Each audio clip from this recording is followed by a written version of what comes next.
As the cold wind blows, my eyes, they shut frozen.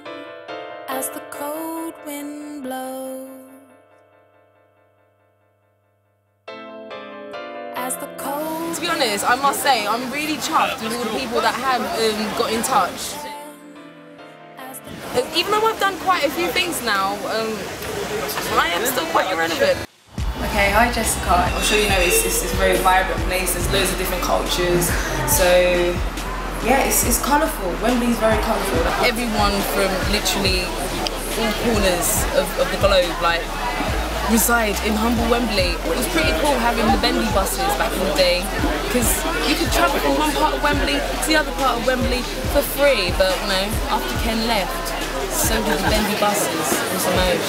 Great. I think when you're kind of rubbish at everything else in life and you start doing something and people recognise it and they're like, oh no, you're actually really good at this, you want to kind of hold on to that. To be praised for my work, that definitely made me want to kind of take it on as a career, because I just thought, yeah, I like this, I feel valued.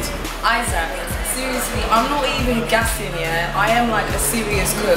The amount of times I've threatened to go and come dine with me is actually emotional. I don't have any recipes. I'm a free spirit.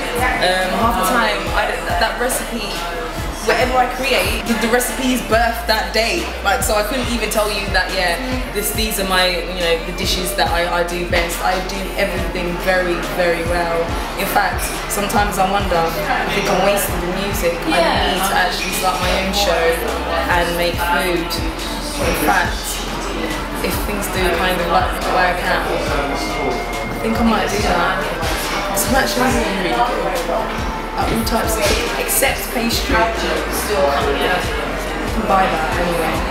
Mel, the life of an unsigned artist is difficult. It's like a crap version of unemployment. You're always broke, but then even, do you know what, don't even get it twisted, even people who are signed are broke too. Do you know what's worse than being unsigned is being signed to a label that doesn't have any of your interests at heart and basically doesn't care about you. So you have to kind of gas yourself and to kind of go above and beyond what people are doing who are signed, and you go through a long process and period where basically no one acknowledges anything that you're doing. So yeah, it's very easy to fall off the wayside when you're on side, because you haven't got that support network and system in place to kind of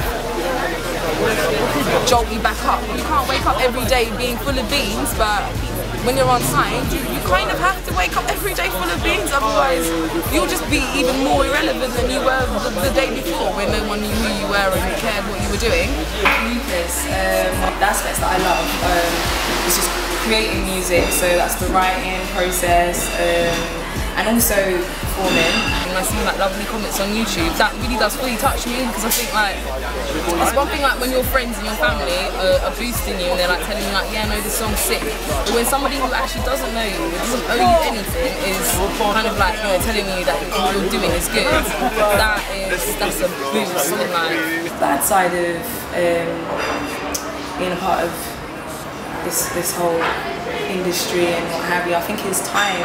There are no hours, it's just continuous. I just feel like if I'm not doing something work related, I'm not going to get anywhere, because it's a very, very saturated industry, and you kind of feel like if you have a day off, you might wake up and become completely irrelevant. There's worse things in life, and I'm happy that I'm able to do what I love and what is easiest to me as well, which is very important, because I want a nice life.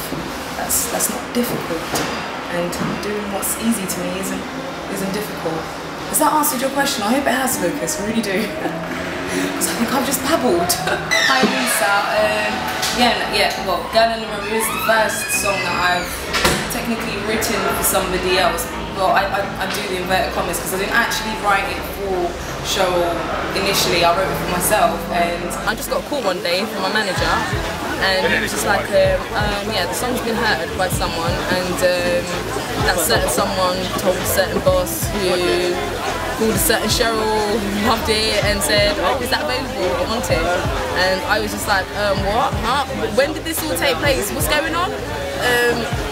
yeah, she can have it. She can have it because, yeah, she can. And do you know what? I'm so chuffed with how she's gone about doing the song as well, because obviously when somebody takes your work and replicates it, you do kind of worry like, oh, they're going to do it justice. But, you know, off the back of all of that, now I am actually genuinely writing for a lot of artists and groups, and it's fun.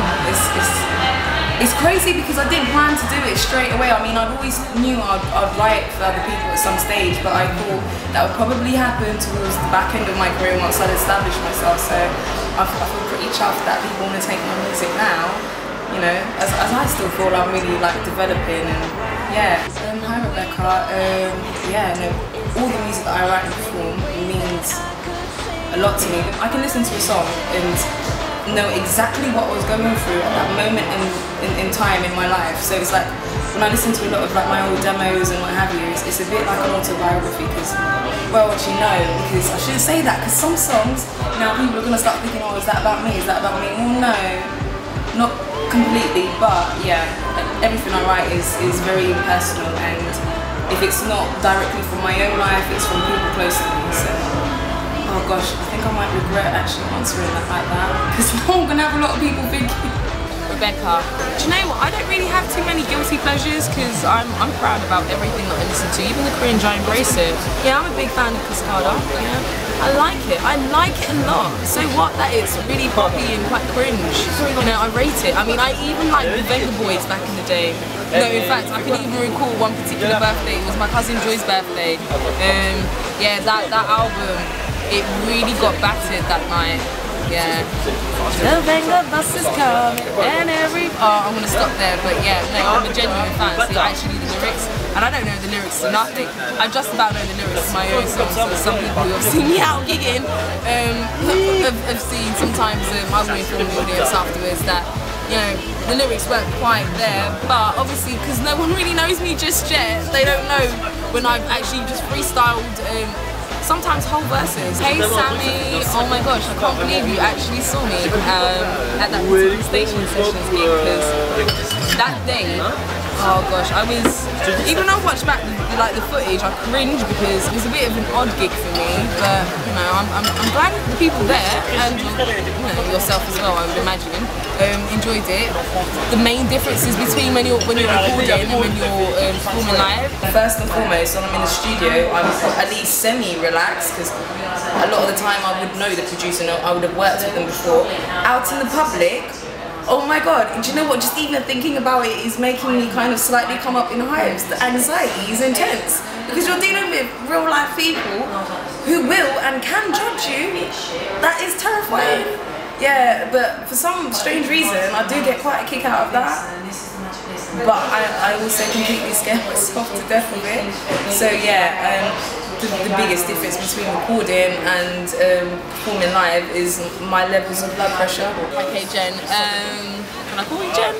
I'm very happy to hear that you're following me on Twitter, and I hope the rest of you are going to follow me too. Jennifer, I'm doing a lot of you know, very interesting collaborations and working with a lot of producers that you'd be aware of, but I can't really say too much in terms of the writing stuff, but I can talk about my artistry. I'm releasing a track this month with Gets called The Feeling. Just got the video back for that. I'm really excited about it. Yeah, so keep an eye and an ear out for The Feeling, and also for the track that that I did with Sway. I can't really remember what the name of it is, because literally we just did it the other day. I don't even think we have a title for it actually, to be honest, but keep an ear and eye out for that. I've used that now 3 times. I do this a lot sometimes in interviews where I have this line that I like and I repeat and I use a lot of times just to fill space while I'm thinking, trying not to look stupid, which I've already done now. So next question.